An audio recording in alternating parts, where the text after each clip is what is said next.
Therefore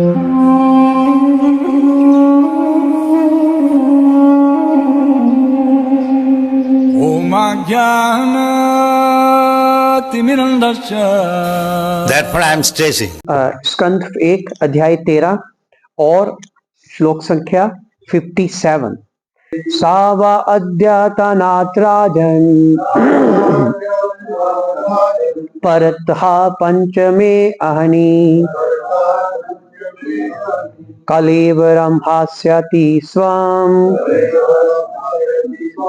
तच्च भस्मी भविष्यते। हरे कृष्ण। तो यहाँ पर नारद मुनि जी ने एडवांस में उन्होंने प्रेडिक्ट कर दिया, भविष्यवाणी कर दी कि आज से 5वें दिन तुम्हारे जो ताऊ है धृतराष्ट्र और उनकी पत्नी श्रीमती गांधारी देवी आज से 5वें दिन अपना शरीर छोड़ देंगे और उनका शरीर राख हो जाएगा। तात्पर्य में प्रभुपाद जी लिख रहे हैं कि नारद मुनि की भविष्यवाणी ने युधिष्ठिर महाराज को उस स्थान को जाने से रोक दिया जहां उनके ताऊ रह रहे थे। धृतराष्ट्र जिस स्थान पर रह रहे थे तो युधिष्ठिर महाराज जाना चाहते थे वहां उनको वापस लेके आने के लिए, क्योंकि अपनी योग शक्ति से अपना शरीर त्यागने के बाद भी धृतराष्ट्र को किसी दाह संस्कार की आवश्यकता न थी। तो यहां पर लिखा है कि जब उन्होंने शरीर छोड़ा वो जलकर राख हो गया।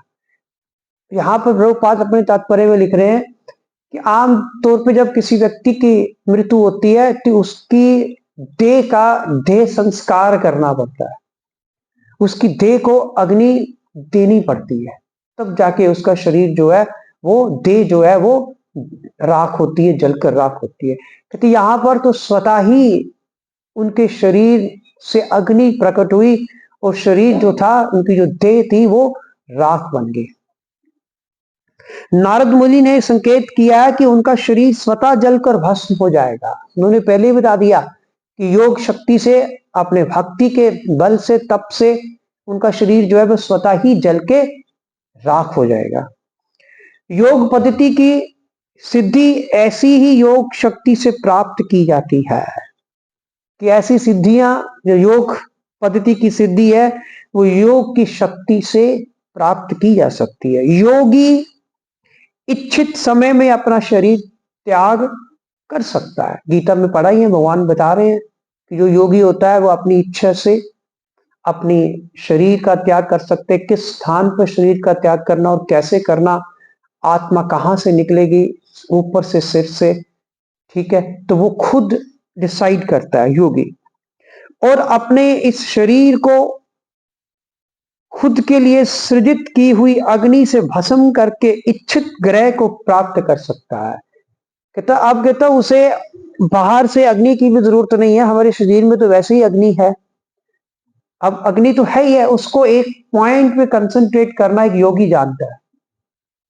तो कहते वो अपने ही शरीर से उत्पन्न की गई अग्नि से ही अपने शरीर को जलाकर राख कर लेता है।